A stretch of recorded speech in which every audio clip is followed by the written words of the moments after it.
Bismillahirrahmanirrahim. Assalamualaikum warahmatullahi wabarakatuh. Innal hamdalillah nahmaduhu wa nasta'inuhu wa nastaghfiruh wa na'udzu billahi min sururi anfusina wa min sayyiati a'malina. Man yahdihillahu fala mudilla lahu wa man yudlil fala hadiyalah. Wa asyhadu an la ilaha illallah wahdahu la syarikalah wa asyhadu anna Muhammadan abduhu wa rasuluh. Allahumma salli ala Muhammad wa ala alihi wa sahbihi wa man tabi'ahum bi ihsani illa yaumiddin. Amma ba'd. Alhamdulillah, kita melanjutkan lagi kajian kita setelah berpisah berapa hari ya? 3 hari insya Allah ya. Moga-moga Allah jaga semangat kita buat terus belajar.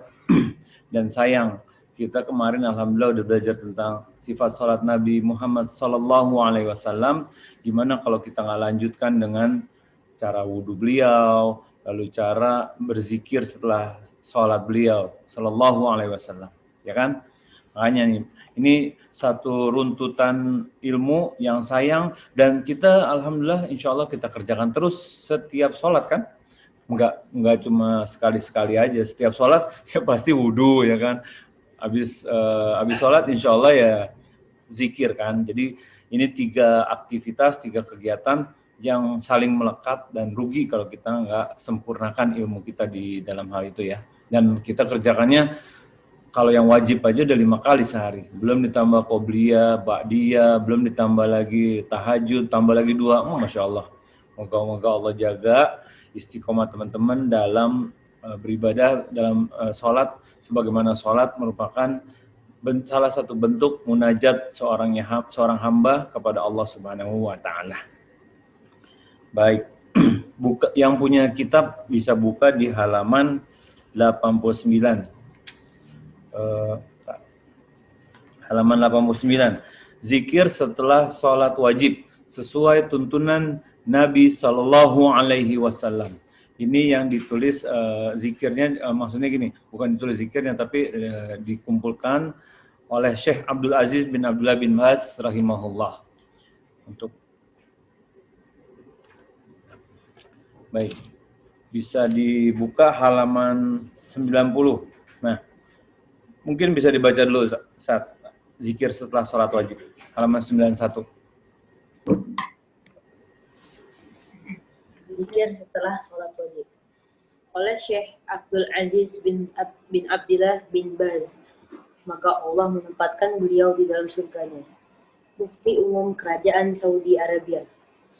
Bismillahirrahmanirrahim. Dengan nama Allah yang Maha Pemurah dan Maha Penyayang. Dari Abdul Aziz bin Abdullah bin Baz kepada segenap pembaca budiman dari kaum muslimin.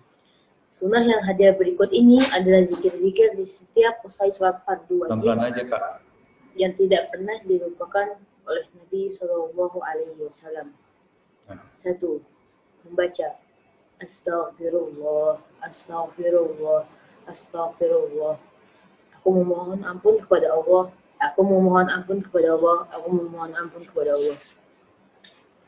2. Membaca Allahumma antas salam wa minkas salam tabarakta ya zal jalali wal ikram.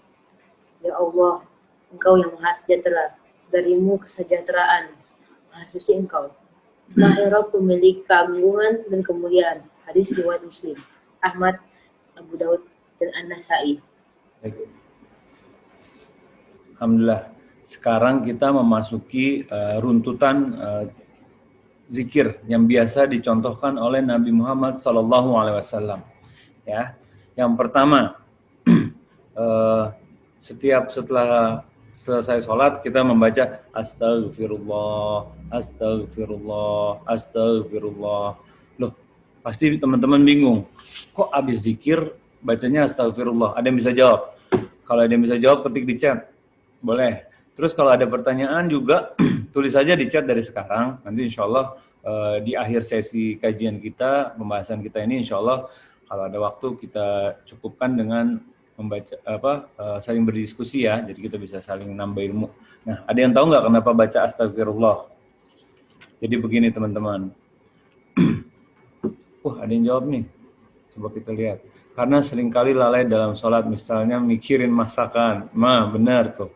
Karena kenapa? Karena nggak bisa dipungkiri. Dalam sholat kita itu bisa dikatakan masih banyak yang perlu ditambal. Lubang-lubangnya bisa jadi ketika lagi ruku kita memikirkan masakan, kayak tadi kata Kakak Feti. Ada juga yang lagi mikirin tadi naruh kunci di mana pas lagi sujud, ya kan? Ada juga yang mikirin ini sholat berapa rakaat, ya kan? Bisa jadi juga loh. Ada juga yang mikirin gimana ya tuh proyek tembus apa enggak, atau misalnya bacaan doanya kurang benar, atau ada lafaznya yang salah. Lubang-lubang yang kurang sempurna itu dengan kita berzikir kepada Allah Subhanahu wa taala, meminta maaf kepada Allah Subhanahu wa taala bahwa astagfirullah ya Allah, ini memang sholatku ini masih belum sempurna gitu, dan mohon dimaafkan gitu. Jadi agar Allah bisa menyempurnakan ibadah kita tadi, sholat kita yang kita kerjakan tadi. Makanya kita bacanya astagfirullah. Bukan yang jujur, Anda pernah sholat di mana gitu, yang dibaca bukan astagfirullah, tapi sampai ngusap muka, alhamdulillah. Anda bingung, alhamdulillah. Pas udah selesai Anda tanya, kenapa ini baca alhamdulillah ya Pak, bukan astagfirullah? Yang dicontohin kan astagfirullah. Iya, maksudnya alhamdulillah Anda udah selesai sholat. Oh gitu. Jadi maksudnya buat bersyukur kalau kita udah sholat, bukan oh gitu ya Pak. Iya. Tapi kan bukan gitu contohnya Pak. Udah deh, mulai jadi panjang, udah Anda diem aja kalau kayak gitu. Yang penting Anda udah sampein aja. Orang habis sholat, astagfirullah ya Allah, tadi kayaknya sholatnya belum sempurna banget, rukunya kurang lama, sujudnya kurang lama, berdoanya, memintanya kurang banyak gitu kan, terus memuji Allahnya kurang banyak gitu kan, kehusyuannya masih belum sempurna. Itu makanya kita membaca astagfirullah, astagfirullah. Dan dengan penghayatan baca astagfirullah yang benar-benar kayak gini. Teman-teman kalau misalnya buat salah di sekolah, depannya bu guru, ya kan, minta maafnya gimana? Misalnya ada main bola, terus mecahin kaca nih. Mecahin kaca kepala sekolah dipecahin misalnya ya. Kumpiang, panggil si Udin. Namanya Udin lagi. Itu tahun 80 banget namanya Udin. Udin panggil sini, panggil Udin. Terus kenapa kamu mecahin ini kaca ruang saya, kata kepala sekolahnya. Terus kata si Udin, iya maaf Pak, saya nggak sengaja, saya minta maaf. Mudah-mudahan saya nggak mecahin. Mungkin nggak si Udin minta maaf? Iya udah maaf. Udah ya udah maaf. Udah terus langsung jalan ngeloyor gitu. Mungkin nggak? Nggak mungkin kan? Padahal itu cuma kepala sekolah loh yang dipecahin kacanya. Nah kita sholat yang belum sempurna menghadap Allah, Tuhan alam semesta, satu-satunya zat yang berhak disembah, yang menguasai detak jantung kita, yang ubun-ubun kita dalam genggamannya, yang kita bisa dibuat mati detik itu juga. Mau kita cuma astagfirullah. Udah, terus langsung baca lagi yang lain gitu. Cuma sekedar syarat, kan rugi teman-teman. Tapi kita harus astagfirullah, ya Allah, astagfirullah. Enggak pakai Allah, maksudnya astagfirullah. Benar-benar diresapin gitu. Kalau kita memang jauh dari kesempurnaan sholat kita teman-teman. Jadi bukan cuma astagfirullah. Kadang dengarkan ada orang zikir gitu, terus langsung nyambung gitu, subhanallah, alhamdulillah, Allah akbar. Apakah begitu bentuk pujian yang ingin kita haturkan kepada Allah Subhanahu wa taala, penguasa alam semesta? Coba yuk kita introspeksi diri yuk. Dirasain, berzikir tuh benar-benar dinikmatin. Bukan cuma sekedar ya udah Anda udah zikir, udah selesai. Tanggung jawab Anda dapat pahala, enggak. Kalau secara ritualnya iya, tapi secara pahala Allah yang tahu teman-teman. Dan kita berusaha sempurnakan tentunya kan. Nah, makanya mulai sekarang kalau zikir diresapi itu, tahu artinya, tahu kenapa baca astagfirullah, ya kan? Nah, dengan gitu kita bisa lebih menjiwai dan lebih pasrah kepada Allah Subhanahu wa taala. Gitu. Dan yang setelah membaca astagfirullah 3 kali, membaca Allahumma antas salam wa minkas salam tabarakta ya zal jalali wal ikram. Tuh. Ya Allah, Engkau yang maha sejahtera, darimu kesejahteraan. Maha suci Engkau, wahai Rabb pemilik keagungan dan kemuliaan. Bayangin tuh artinya teman-teman. Betapa rendahnya diri kita, betapa nggak ada artinya kita. kalau kita baca dengan penuh kerendahan hati gitu, ya kan? Tentu kita akan berasa tuh bahwa Allah lah zat pemilik keagungan dan kemuliaan, bahwa kita memang nggak ada artinya. Jadi bukan cuma cuma di mulut aja asal bunyi, asal udah dikerjain tuntas, enggak. Apalagi, ini tambahan sedikit nih faedah ilmu, apalagi mengenai mengeraskan astagfirullah, astagfirullah. Pernah dengar kan? Yang sampai satu masjid kedengeran semua. Memang ada yang mengatakan Ibnu Hazm dan Tobari menganjurkan berzikir dengan suara kencang seperti itu. Dalilnya itu yang kemarin kita bahas ketika lagi masuk ke lembah, Nabi Muhammad SAW bukan dalilnya itu. Dalilnya yang Ibnu Abbas radhiyallahu anhu bahwa Ibnu Abbas tahu kalau Nabi Muhammad SAW sudah selesai sholat ketika mendengar takbir Nabi Muhammad SAW. Itu dalil mereka. Tapi jumhur ulama, kan kemarin udah kita ulangi lagi ya sedikit ya, biar masih ingat nih kalau kita zikir, jumhur ulama itu mayoritas beda. Mereka menganjurkan kita berzikir dengan suara sir, suara yang cukup kita aja yang dengar. Tetap berzikir dengan lisan, berzikir dengan mulut, bukan dalam hati ya. Tetap ada suaranya, tapi cukup kita yang dengar. Subhanallah, subhanallah, subhanallah, astagfirullah, astagfirullah. Gitu. Bukan yang terlalu kencang, bukan yang sama sekali nggak ada suaranya. Dalilnya apa? Bahwa Nabi Muhammad SAW waktu itu kan ada yang zikir waktu ketika ada yang membaca tahmid ketika masuk lembah, lalu Nabi Muhammad SAW mengatakan, Hei manusia, lirihkan suaramu, pelankan suaramu. Kalian tidak menyeru kepada makhluk yang kalian tidak menyeru ke zat yang tuli. Ya kan? Bukan zat yang goib juga. Allah Subhanahu wa taala enggak tuli. Nah, ini hadisnya riwayat Bukhari Muslim. Nah, jadi dan tidak ada pernah contohnya juga bahwa Nabi Muhammad SAW mengencangkan suara zikirnya kecuali hanya untuk mengajarkan. Itu sekedar ringkasan yang kemarin ya. Kita lanjutkan lagi, Syad, yang nomor 3, Syad, boleh dibaca. Pelan-pelan aja, Syad. Ya, membaca. La ilaha illallah, la ilaha illallah, wahdahu la syarika lahu, lahul mulku wa lahul hamdu wa huwa ala kulli syai'in qadir. La hawla wa la quwwata illa billah. La ilaha illallah wa la na'budu illa iyyah. Lahun ni'matu wa lahul fadlu wa lahus sana'ul hasan. La ilaha illallah mukhlisina lahuddin walau karihal kafirun. Tiada ilah yang diibadahi dengan benar selain Allah yang Maha Esa. Tiada sekutu baginya. Baginya segala kerajaan dan baginya segala pujian. Dia Maha Kuasa atas segala sesuatu. Tidak ada daya dan kekuatan kecuali dengan pertolongan Allah. Tiada ilah yang diibadahi dengan benar selain Allah. Kami tidak beribadah kecuali padanya. Baginya nikmat, anugerah dan pujian yang baik. Tidak ada ilah yang diibadahi dengan benar selain Allah. Dengan memurnikan ibadah hanya kepadanya, meskipun orang-orang kafir tidak menyukainya. Hadis riwayat Muslim, Abu Daud dan selainnya. Lanjut. 4. Membaca. Allahumma la mani'a lima a'taita wa la mu'tiya lima mana'ta wa la yanfa'u dzal jaddi minkal jaddu. Ya Allah, tidak ada yang mencegah apa yang Kau beri dan tiada yang memberi apa yang Kau cegah. Tidak berguna kekayaan dan kemuliaan itu bagi pemiliknya dari azab-Mu. Hadis riwayat Al-Bukhari dan Muslim. Maksud dari kalimat ini adalah tiada yang dapat mencegah atas apa yang diberikan oleh Allah. Dan tiada yang dapat memberi atas apa yang dicegah oleh Allah.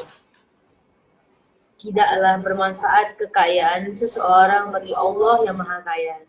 Bahkan seluruh makhluk adalah fakir, sangat butuh di hadapan Allah yang Maha Perkasa lagi Maha Mulia. Baik. Nah, setelah kita membaca tadi pertama astagfirullah 3 kali, lalu Allahumma antas salam, lalu baca la ilaha illallah wahdahu la syarikalah. Ini mungkin ada perbedaan sedikit nih yang dicatat oleh Syekh bin Bas ini la haula wala quwata illa billah, la ilaha illallah, wala na'budu illa iya sampai seterusnya. Nah, bagi yang belum hafal, alangkah indahnya bila dihafal. Mungkin diulang-ulang, nggak apa-apa ditulis dulu di kertas, ditaruh di samping ditaruh di meja di samping tempat dia sholat. Lalu ketika dia selesai sholat diambil kertasnya, lalu dia mulai baca pelan-pelan, diresapi. Insya Allah 3 hari juga hafal kalau setiap hari dibaca. Asal memang niat dalam hati dan minta tolong sama Allah Subhanahu Wa Taala untuk sebagai orang yang menghafal zikir setelah sholat. Semoga Allah mudahkan ya teman-teman ya. Bagi yang nggak mau, ya nggak bakal nambah ilmunya dan rugi kalau nggak nambah kan. Kita udah belajar, kita amalkan. Gini, Anda baca dari siapa tadi? Imam Ahmad bin Hanbal rahimahullah, beliau mengatakan, seseorang tidak akan mendapatkan pahala dari ilmunya hingga dia amalkan ilmu tersebut. Jadi kalau teman-teman punya ilmu dan belajar nih dan dapat ilmunya, tapi kalau teman-teman nggak amalin, teman-teman belum dapat pahala dari ilmu tersebut. Karena pahala tersebut ketika ilmu tersebut diamalkan. Itu menurut Imam Ahmad bin Hanbal rahimahullah. Ya. Lalu setelah membaca Allahumma maniya lima ataita. Nah, ini sedikit kok. Bisa dihafalin juga. Jadi pertama yang penting dicari, insya Allah nanti di web Dahabaib coba nanti zikir setelah sholat, kami coba ini ya, rangkumkan biar nanti teman-teman bisa lihat, bisa print, bisa copy paste gitu biar bisa lebih mudah insya Allah ya. Nah, lihat, coba teman-teman perhatikan dari awal. Artinya tuh selalu bentuk-bentuk penyerahan diri kepada Allah Subhanahu Wa Taala, di mana kita merasa lebih rendah, Allah lah yang memberikan, dan kalau kita tahu artinya, hidup jadi lebih enteng teman-teman. Nih, tidak ada yang mencegah dari apa yang kau beri. Coba kalau ada yang habis dapat kesulitan, pas baca ini ya Allah, nggak ada tuh yang mencegah apa yang Allah beri tuh. Terus nggak ada yang memberi apa yang kau cegah tuh. Kalau misalnya ada yang selamat dari hampir ketabrak kereta tuh, ya kan? Allah tuh yang selamatin tuh. Terus kalau misalnya tidak berguna kekayaan dan kemuliaan itu bagi pemiliknya dari azabmu tuh. Artinya bagus banget teman-teman. Jadi semua kekayaan, ini ada maksud dari kalimat itu tuh. Maksudnya bahwa kekayaan seseorang tuh nggak ada manfaatnya dibandingkan apa yang Allah berikan. Karena makhluk itu sangat butuh kepada Allah Subhanahu Wa Taala. Sholat, zikir itu kita yang butuh. Dan Anda belajar kemarin, apa-apa yang Allah perintahkan, sesungguhnya itu memang manusia butuh. Jadi semakin wajib, sebenarnya manusia makin butuh. Kalau kita kan ngerasanya enggak. Makin diperintah, makin ngeyel. Enggak mau, Anda nggak mau ngerjain itu. Enggak. Allah perintahkan, makin wajib, makin penting tuh teman-teman. Kayak kita dilarang makan babi, ya, diharamkan makan babi. Itu manfaatnya bagi manusia yang nggak makan banyak banget. Kitanya aja yang nggak tahu. Diharamkannya kita makan, diperintahkan kita makan sambil duduk, itu manfaatnya banyak banget dari segi kesehatan. Itu baru dari segi kesehatan. Dan masih banyak lagi yang lain. Seperti kita diperintahkan berwudu, itu manfaatnya banyak banget teman-teman. Kitanya aja yang nganggep remeh. Dan sebenarnya dengan kita diperintahkan, sebenarnya kita nggak tahu kalau Allah Subhanahu Wa Taala tuh sayang banget sama kita. Dengan diperintahkan kan kita mau nggak mau ngerjain dong. Dan secara nggak langsung manfaatnya kita juga yang nikmatin. Nah, makanya begitu juga dengan yang sunnah. Amalan sunnah dianjurkan, ya kita kerjain. Gitu. Lanjut. Tadi sampai mana? Nasihat nomor 5, Sat. 5. Kemudian setelah itu membaca Subhanallah, Maha Suci Allah, dibaca 33 kali. Alhamdulillah, segala puji bagi Allah, dibaca 33 kali. Allahu Akbar, Allah Maha Besar, dibaca 33 kali. 6. Kemudian untuk melengkapinya menjadi 100 dengan membaca La ilaha illallah wahdahu la syarikalah, lahul mulku wa lahul hamdu wa huwa ala kulli syai'in qadir. Baik. Nah, selanjutnya insya Allah teman-teman udah biasa ngerjain ya. Membaca subhanallah 33 kali, membaca alhamdulillah 33 kali, membaca Allahu Akbar 33 kali, dan ditutup dengan la ilallah wahdahu la syarikalah lahul mulku wa lahul hamdu wa huwa ala kulli syai'in qadir. Nah, jadi totalnya 100 tuh. Gimana cara ngitungnya? Nah, ini pertanyaan baru kan? Pertanyaan baru nih, bagaimana cara ngitungnya yang paling afdol, paling sesuai tuntunan Nabi Muhammad SAW. Mengenai, karena kita kembali ke kesepakatan awal ya, kita belajar sesuai tuntunan Nabi Muhammad SAW. Jika apa yang ada berbeda dengan kenyataannya, ya kita harus ikhlas bahwa ternyata tuntunannya belum dikerjakan atau ada yang memilih lain dengan tuntunan yang ada. Nggak apa-apa. Kalau kita nih, kita kerjakan yang sesuai tuntunan, gitu aja. Nah, yang ingin sedikit dibahas adalah mengenai anjuran bertasbih dengan tangan. Sebagaimana yang kita kita lihat kenyataannya di mana-mana banyak orang yang bertasbih menggunakan biji-bijian tasbih, ya kan? Ada yang besar, ada yang kecil, ada yang plastik, ada yang batu, ada yang kayu, apa gitu, Anda bingung. Nah,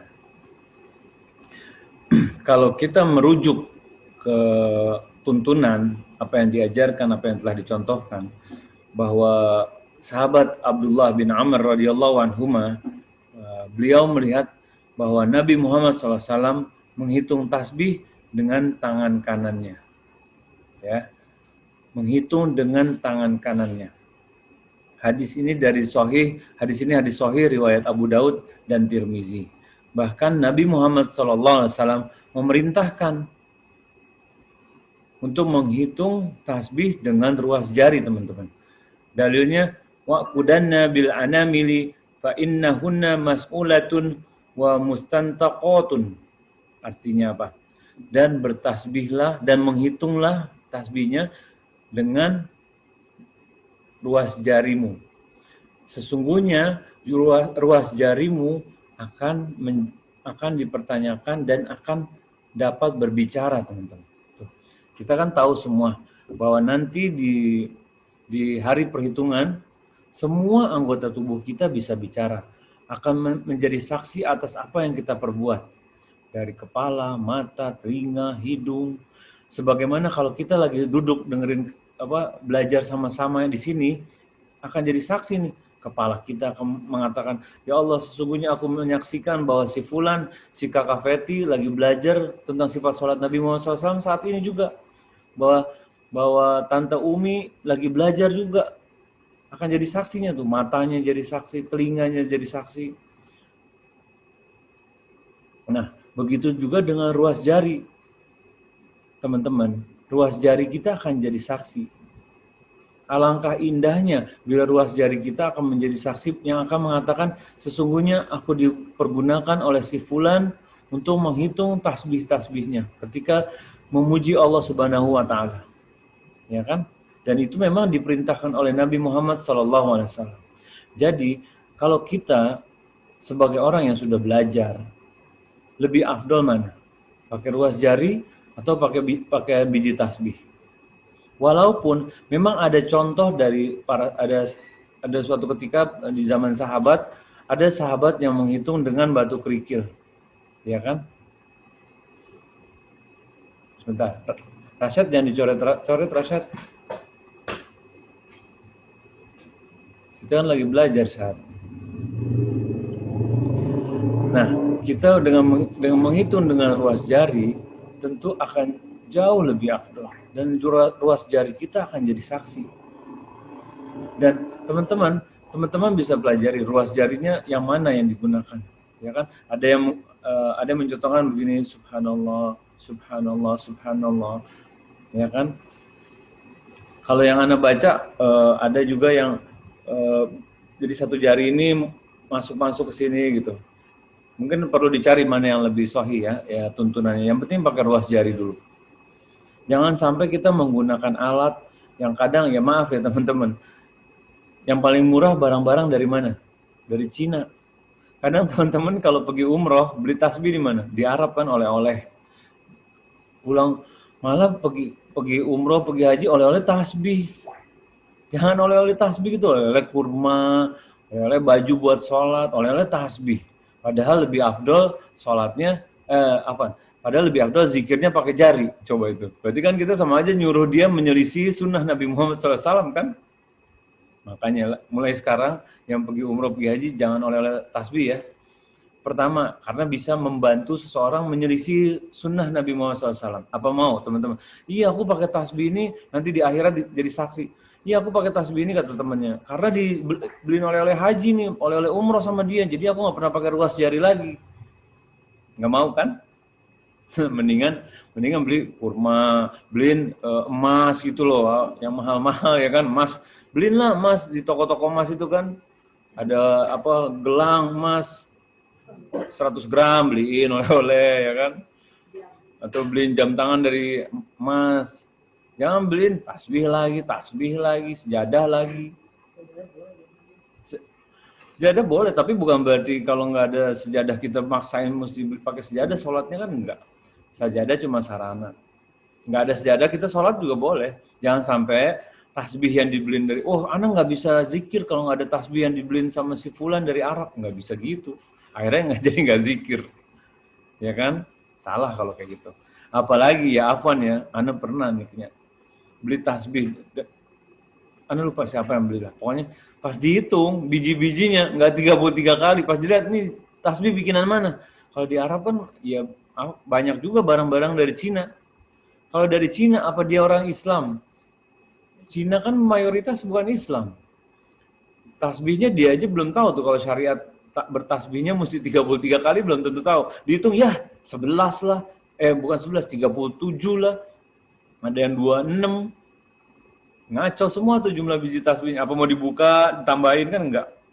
Udah, mulai sekarang kita berlepas tangan aja dengan yang namanya biji tasbih. Allah sudah ciptakan kok ruas jari-jari tangan kita untuk menghitungnya. Dan sebagaimana yang dicontohkan Nabi Muhammad SAW. Jadi nggak usah berlebihan mesti pakai tasbih. Atau bahkan teman-teman suka lihat kan, ada yang biji-biji tasbihnya gede-gede banget, karena bingung ini buat apaan lagi. Kadang ada yang dikalungin, kadang di mobil digantungin tasbih, hati-hati, itu bisa syirik kok. Kalau gantungin tasbih di mobil dengan berpikir, alhamdulillah ada tasbih ini, mobil Anda jadi selamat, nah itu jadi syirik tuh, bahaya. Ya kan, atau ngantongin tasbih di celana, atau bawa pergi kemana-mana, baru selamat, enggak. Itu salah juga loh teman-teman. Jadi kita berlepas tangan aja dengan tasbih, nggak usah beli-beli tasbih lagi mulai sekarang ya. Kita kalau ada yang jualan tasbih bisa marah nih sama Anda. Nah, jadi menghitungnya cukup dengan ruas jarinya. Kasyat, boleh dilanjutkan lagi, Syat?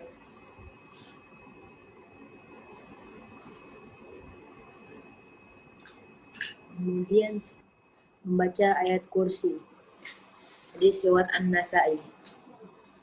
A'udzu billahi minasyaitonir rajim. Allahu la ilaha illa huwal hayyul qayyum. La ta'khuzuhu sinatuhu wa la nawm. Lahu ma fis samawati wa ma fil ard. Man zallazi yashfa'u 'indahu illa bi'iznihi. Ya'lamu ma baina aydihim wa ma khalfahum. ولا يحيطون بشيء من علمه إلا بما شاء وسع كرسيه السماوات والأرض ولا يؤوده حفظهما وهو العلي العظيم. 8. Kemudian setelah itu membaca surat Al-Ikhlas dan Al-Mu'awwizatain, surat Al-Falaq dan surat An-Nas. Di setiap usai sholat zuhur, sholat asar, sholat maghrib, sholat isya, dan sholat subuh. Hadis riwayat Abu Daud, An-Nasa'i, Ibnu Huzaimah, dan Al-Hakim. 9. Di setiap usai sholat maghrib dan subuh, mengulang membaca surat Al-Ikhlas dan Al-Mu'awwizatain, surat Al-Falaq dan An-Nas sebanyak 3 kali. Inilah yang lebih utama. Juga disunahkan setelah sholat subuh untuk membaca Allahumma inni as'aluka ilman nafi'a wa rizqan thayyiba wa amalan mutaqabbala. Semoga salawat dan salam senantiasa tercurah bagi Nabi kita Muhammad bin Abdullah SAW, kepada keluarga dan para sahabat beliau dan orang-orang yang mengikuti beliau dengan baik hingga hari pembalasan. Baik. Setelah kita membaca subhanallah 33 kali, baca alhamdulillah 33 kali, baca Allahu Akbar 33 kali, lalu ditutup dengan la ilaha illallah wahdahu la syarikalah, kita membaca ayat kursi setelah itu. Insyaallah udah pada hafal ya ayat kursi ya. Dan coba dicek lagi, bacaan ayat kursinya udah benar apa salah. Karena kadang-kadang dengan modal hafalan yang sudah bertahun-tahun bisa jadi salah. Bisa jadi hurufnya yang ketukar, bisa jadi terbalik-balik urutannya. Nggak apa-apa, kita baca lagi, lihat lagi tuntunannya, lihat lagi Qur'annya di surat Al-Baqarah ayat 255. Nggak apa-apa kok. Setelah membaca ayat kursi, kita membaca Al-Muawwizatain sama Al-Ikhlas. Al-Ikhlas itu kulhu ya. Ini gampang-gampang kok, cuma baca kulhu, Qul a'udzu birabbil falaq sama Qul a'udzu birabbin nas. Nah, 3 surat itu dibaca setelah setiap sholat, kecuali sholat maghrib dan subuh itu dibaca 3 kali. Jadi patokannya semua sholat dibaca 1 kali, kecuali subuh sama maghrib dibaca 3 kali, gitu. Ya, mudah kan? Dan bacanya juga nggak sampai 1 jam kan? Baca kulhu nggak 1 jam kan? Coba ada nggak yang baca kulhu sampai 1 jam? Coba di chat di sini boleh. Nah makanya 5 menit nggak sampai baca kulhu juga. Setelah itu membaca Allahumma inni as'aluka ilman nafi'an wa rizqan thayyiban wa amalan mutaqabbalan, ini ketika sholat subuh. Itu juga itu ada di runtutan zikir pagi dan zikir pagi petang. Ini bagian yang zikir paginya. Setelah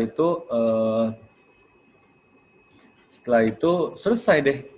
Semoga salawat dan salam senantiasa tercurah bagi Nabi Muhammad bin Abdullah, kepada keluarga dan para sahabat beliau. Nah, sedikit tambahan juga,